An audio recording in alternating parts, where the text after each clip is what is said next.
जब से US president Donald Trump ने शपथ ली है और वो यूएस के प्रेसिडेंट बने हैं, तब से लेकर के हर दिन कोई ना कोई जजमेंट पास कर रहे हैं। India charges us auto tariffs higher than 100%.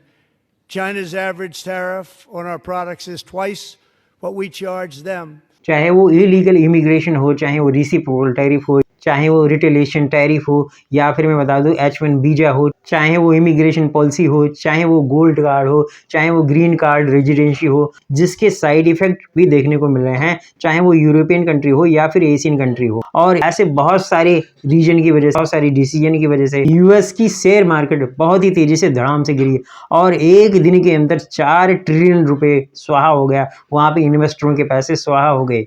Apple and video जैसी कंपनियों के शेयर 5% गिर गए और मैं बता दूं आपको टेस्ला कंपनी के शेयर 15% गिरे, जिसकी वजह से उनको तकरीबन 125 अरब डॉलर रुपए का नुकसान हुआ है। ये अमाउंट अराउंड मैं बता दूं आपको हमारे देश का जो BSE है, यानी कि बॉम्बे स्टॉक एक्सचेंज का जो कैप है 4.5 ट्रिलियन डॉलर, उसके लगभग में उतना नुकसान हुआ है एक दिन के अंदर यूएस मार्केट के अंदर। यही हाल रहा हमारे देश के अंदर। हमारे देश के अंदर भी मार्केट ऊपर नीचे हो रही है, कभी ऊपर चली जाती है, कभी नीचे गिर जाती है, जिसकी वजह से कई सारे इन्वेस्टरों का पैसा हमारे देश के अंदर भी नुकसान हो रहा है, लॉस हो रहा है।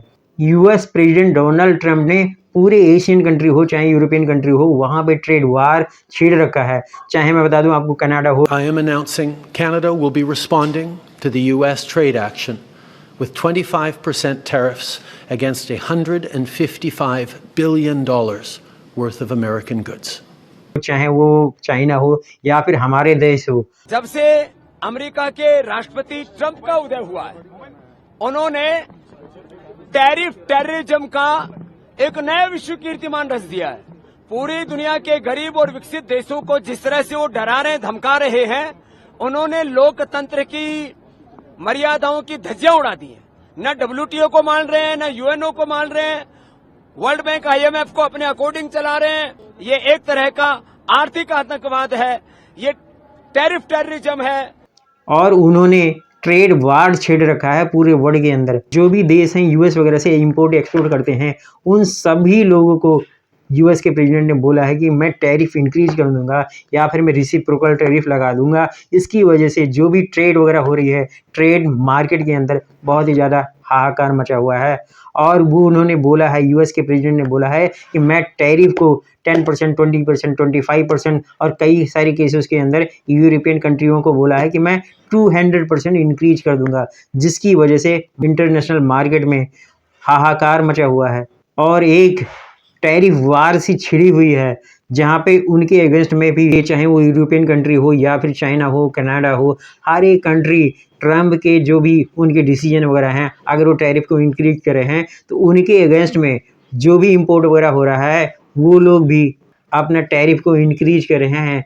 आज के मेरे इस वीडियो के अंदर हम टैरिफ वार के बारे में समझेंगे और मार्केट, यूएस मार्केट हो या हमारे देश का मार्केट हो, इतना ऊपर नीचे क्यों हो रहा है, टैरिफ वार हो क्यों रहा है, इंटरनेशनल ट्रेड मार्केट के अंदर इतना घमासान क्यों मचा है, चाहे वो यूरोपियन कंट्री हो चाहे एशियन कंट्री हो, हर एक जगह पे बहुत ज़्यादा डरे हुए हैं, क्योंकि हर एक कंट्री के लोग इंपोर्ट एक्सपोर्ट करते हैं यूएस वगैरह से। तो सब कंट्रियों के जो टैरिफ वगैरह हैं अब इंक्रीज होने के चांसेस हैं। ऐसा क्यों हो रहा है, इन्हीं सब चीज़ों के बारे में समझेंगे और जानेंगे। तो चलिए स्टार्ट करते हैं।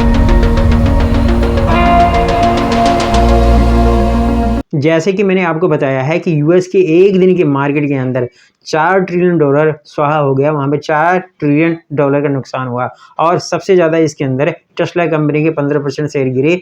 125 डॉलर अरब रुपए का नुकसान हुआ था टेस्ला कंपनी को। ये यूएस के मार्केट के अंदर एक दिन की फरवरी से लेकर के अब तक की गिरावट थी जो हुआ है वहाँ पे। और इसमें 5% जो शेयर गिरे थे एप्पल और एनवीडिया कंपनी के। ये कोई छोटी मोटी कंपनियां नहीं हैं, ये बहुत बड़ी बड़ी कंपनियां हैं। इनके शेयर मार्केट के अंदर जो पैसे इन्वेस्ट हो रखे हैं, ये कई सारे अरबों और खरबों रुपए के अंदर हो रखे हैं। और इन्वेस्टर के पैसे जो शेयर मार्केट के अंदर लगे हैं, पर डे यूएस मार्केट के अंदर मार्केट नीचे ही गिर रही है और लगातार गिर रही है, जिसकी वजह से वहाँ पे अरबों रुपए, अरबों डॉलर रुपए का नुकसान हो रहा है वहाँ के इन्वेस्टरों का। 4 ट्रिलियन डॉलर जो गिरा है वहाँ पे मार्केट एक दिन के अंदर, ये एक दिन की गिरावट थी वहाँ पे। बट वहाँ पे इतनी बड़ी, सबसे बड़ी जो गिरावट हुई है इसको लेकर के वहाँ के जो एक्सपर्ट वगैरह हैं, इन्वेस्टर वगैरह हैं, वो भी हैरान हैं कि आखिर में इतनी ज़्यादा गिरावट कैसे हो गई। और मैं बता दूँ आपको, इसके पीछे कहीं न कहीं डोनाल्ड ट्रंप के जो जजमेंट वगैरह थे, जो डिसीजन वगैरह है, ट्रेड मार्केट के अंदर जो ट्रेड वार छिड़ा हुआ है, चाहे वो रेसिप्रोकल टैरिफ हो या टैरिफ वार हो या फिर मैं बता दूँ रिटेलिएशन टैरिफ हो, जो उन्होंने स्टील वगैरह के ऊपर लगाया है, इसकी वजह से मार्केट गिर रही है नीचे। और कहीं न कहीं मैं बता दूँ आपको, डोनाल्ड ट्रंप के यूएस प्रेसिडेंट के इकोनॉमिकल डिसीजन वगैरह हैं, जिसकी वजह से वहाँ पे मंदी आने के चांसेस भी हैं। वैसे तो मैं बता दूँ आपको, अमेरिका संपन्न देश है, बट फिर भी वहाँ पे इन्फ्लेशन वगैरह का डर लगा हुआ है, वहाँ पे मंदी आने के चांसेस वगैरह हैं। ये केवल हो रहा है कि डोनाल्ड ट्रंप ने, प्रेसिडेंट ने वहाँ के ऐसे जजमेंट वगैरह ले रहे हैं, इसकी वजह से इंटरनेशनल ट्रेड मार्केट के अंदर प्राइस इंक्रीज वगैरह हो रहे हैं, जिसकी वजह से ऐसा हो रहा है। और यही हाल हमारे देश की भी मार्केट का है, और यहाँ पे भी मार्केट ऊपर नीचे हो रही है। कुछ टाइम पहले 10 लाख करोड़ रुपए का नुकसान पर डे हो रहा था मार्केट के अंदर, बट आज की डेट में मार्केट चाहे वो BSE हो या फिर निफ्टी हो, सब ऊपर जा रही है। अभी इंक्रीज हो रहा है, बट इसका कोई भरोसा नहीं, कभी भी धड़ाम से गिर सकते हैं नीचे। ये तो हो गया मार्केट का हाल। अब चलिए चलते हैं उसके बारे में समझते हैं, ट्रेड वार के बारे में, यानी टैरिफ वार के बारे में। अगर इंटरनेशनल मार्केट के अंदर टैरिफ वार छिड़ा रहा तो क्या होगा, इसके साइड इफेक्ट वगैरह क्या होंगे, इसके बारे में समझते हैं। सबसे पहले इफेक्ट पड़ेगा इंटरनेशनल ट्रेड फ्लो के अंदर।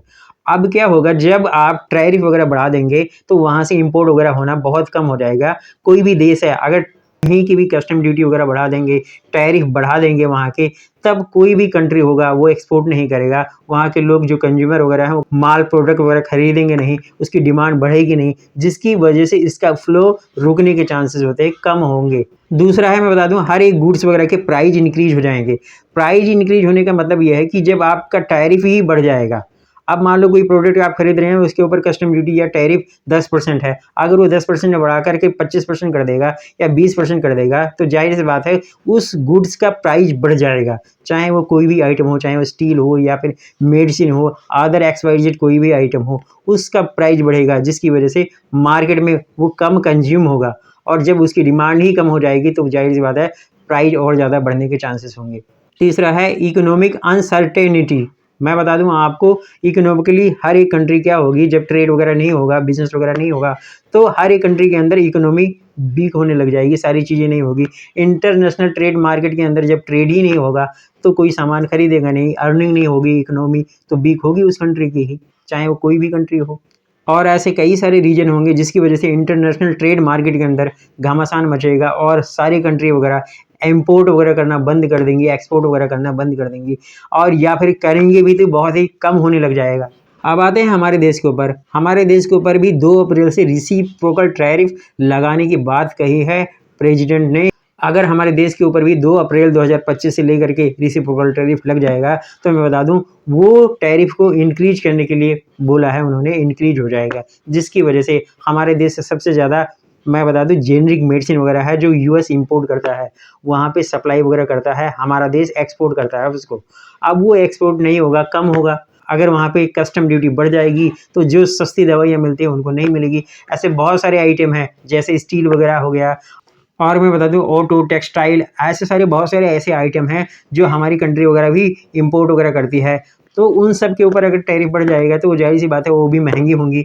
अगर रेसिप्रोकल टैरिफ 2 अप्रैल से लग जाता है, और ऐसा वो यूरोपियन कंट्री के ऊपर, चाइना के ऊपर, कई सारे कनाडा वगैरह कंट्री हैं, उन सारे लोगों के ऊपर भी अप्लाई करने वाले हैं। वो रेसिप्रोकल टैरिफ 20 to 25% बढ़ाने वाले हैं। अगर ये 2 अप्रैल 2025 से बढ़ जाएगा तो बहुत सारी चीज़ें महंगी हो जाएंगी, जिसकी वजह से इंटरनेशनल मार्केट के अंदर ट्रेड कम होगा, मार्केट ऊपर नीचे होगा, गिर भी सकता है, ज़्यादा गिरेगा, ऊपर नीचे जाएगा, ऐसा होगा, ऐसे होने के चांसेस होंगे, क्योंकि अमेरिका हमारे देश से सबसे ज़्यादा जेनरिक मेडिसिन वगैरह इंपोर्ट करता है, और इसकी वजह से हमारे देश को सबसे ज़्यादा नुकसान जेनरिक मेडिसिन वगैरह के अंदर होगा। बहुत सारी यूरोपियन जो कंट्रियाँ वगैरह हैं, वाइन वगैरह वहाँ से इंपोर्ट कर रही थी, उन्होंने उसके ऊपर बोला है 200% रिटेलिएशन टैरिफ लगाने की बात करा है। स्टील, एल्युमिनियम वगैरह जो प्रोडक्ट वगैरह होते हैं, मैं बता दूं, वहाँ से जो आयात वगैरह होती है, इंपोर्ट वगैरह होती है, एक्सपोर्ट वगैरह होते हैं, उसके ऊपर टैरिफ इंक्रीज हो जाएगा, तो वो भी महंगे हो जाएंगे, जिसकी वजह से कई सारी कंट्री के जो लोग हैं, कंट्री वगैरह है, वहाँ पे बिजनेसमैन वगैरह हैं, वो कम इंपोर्ट करेंगे क्योंकि इंपोर्ट ड्यूटी बढ़ जाएगी, महंगी होगी। तो जिस कंट्री से इंपोर्ट करेंगे वो लोग, जहाँ से सस्ते मिलेगा वहीं से करेंगे, जिसकी वजह से मार्केट, जो यूएस की मार्केट है वो गिरेगी, वहाँ पे इन्फ्लेशन होने के चांसेस बहुत ज़्यादा होंगे। दोस्तों, अगर ये मेरा इन्फॉर्मेटिव लगा हो तो please subscribe my channel and thank you for watching me.